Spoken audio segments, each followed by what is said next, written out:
Hello all, and welcome to week 33 of the St. George Religious Education Initiative. We are starting, of course, day 1. We're going to read from the book of Joshua.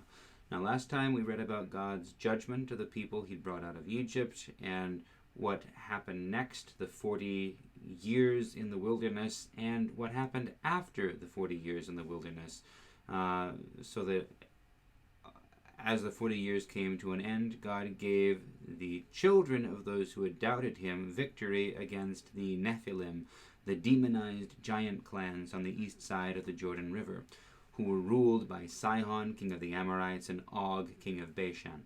Now the tribes of Reuben, Gad, and Manasseh received their inheritance there on the east side of the river, but they were commanded to still go with the rest of Israel to cross the Jordan and take possession of the promised land.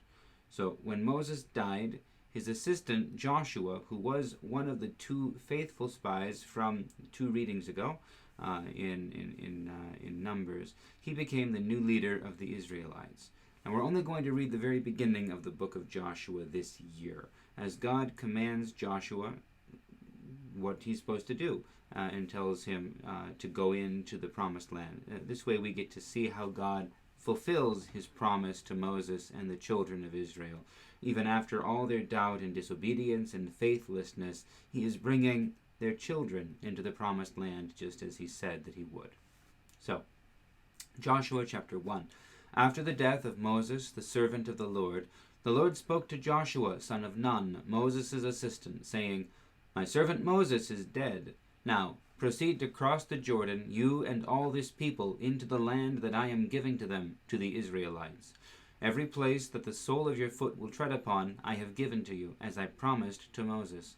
From the wilderness and the Lebanon, as far as the great river, the river Euphrates, all the land of the Hittites, to the great sea in the west, shall be your territory.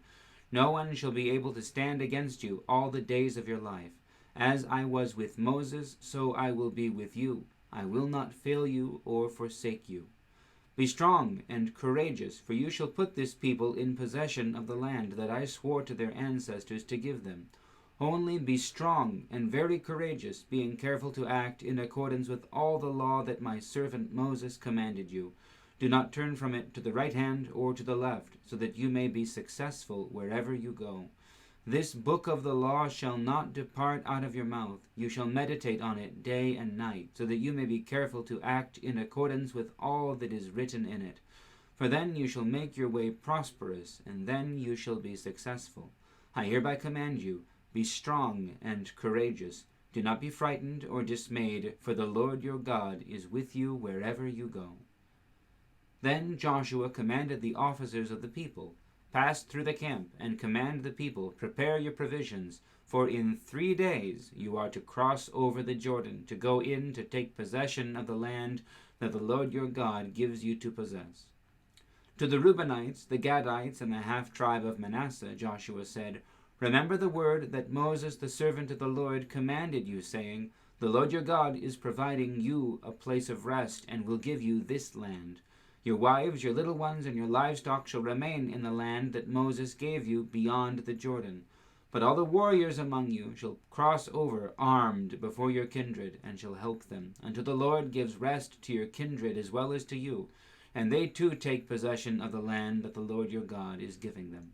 Then you shall return to your own land, and take possession of it, the land that Moses, the servant of the Lord, gave you beyond the Jordan to the east." They answered Joshua, "All that you have commanded us we will do, and wherever you send us we will go. Just as we obeyed Moses in all things, so we will obey you. Only may the Lord your God be with you, as he was with Moses. Whoever rebels against your orders and disobeys your words, whatever you command shall be put to death. Only be strong and courageous." So, there's a few things we should pay attention to here. First of all, we see that God is faithful. He has not given up on his people that he chose and that he led out of Egypt. Even though that first generation was faithless and refused to receive the gift that he gave, he didn't abandon the people. He allowed that generation that doubted him, he allowed them to die of old age. And then he gave to their children, to their sons and their daughters, what he had promised to them. So that's important. God doesn't give up on his promises just because we fail. He may wait for our children to do better with his promises than we do, but he doesn't give up on us. God is faithful even when we are faithless. The second thing, Joshua here, everybody's telling him to be strong and courageous. I think we can take this in a couple ways. First, we can take it as a reflection on everyone else of his generation who had failed to be strong and courageous, who did not trust God, who doubted and whined, and who found themselves, judged for that. Now, Joshua was faithful and courageous and strong already, when it counted. But now he's the leader. Now the responsibility is his, and both God and the people are urging him to continue in that way. So, the other thing that we should pay attention to, and this is, we could make too little of this, we could make too much of this. Joshua is one of those people that Moses gave a new name to, that God gave a new name to. He had been Hoshea, which means salvation, or he saves. But Moses renamed him Yahoshua. So Yahoshua becomes Joshua, and that means not just he saves, but Yahweh saves. The great God of the Hebrews, the Most High God, the God who exists and brings all things into existence, he saves. So Joshua's name already shows what God is doing through him for the Israelites. He is saving them. He is delivering them. He is driving out and destroying the demonic powers that are in possession of this land, and he is giving it to them instead as their own inheritance.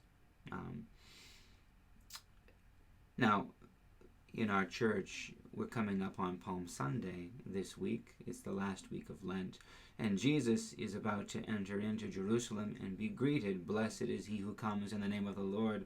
Hosanna to the Son of David. Hosanna in the highest. They're welcoming him as the one who saves. And his name too, Jesus, is in the Hebrew the same thing as Joshua, Yahoshua, or Yeshua. It gets said in a bunch of different ways, but it means the same thing.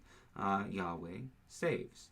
So we can and really should take Joshua himself and what he's doing here in the Old Testament as a historical reality, and also as a foreshadowing, as a prophecy, as an anticipation, as a sign of what Yahweh, God, is going to do for his people. Not just to deliver them from the desert and bring them into a good land and overthrow the enemies that are already there in front of them, but also, in the fullness of time, to lead us out of darkness and death and sin into light and everlasting life, to drive out those spiritual powers that are dominating our entire existence, and to bring us in and give us a good inheritance with all the saints. So what Jesus is coming actually to do, the reason that it's appropriate for us and for the people of Jerusalem to greet him as a king, as the Messiah, as the Son of David, is because he is coming to lead us into the ultimate promised land of everlasting life, to destroy our spiritual enemies who seek to destroy us and overthrow God in our hearts, and to bring us out of darkness and into light and life. So it's actually a helpful and appropriate reading to see Joshua about to go into the promised land with the Israelites here. But in terms of what we've been reading before, it kind of closes the loop. We saw the Israelites leave Egypt through the Red Sea.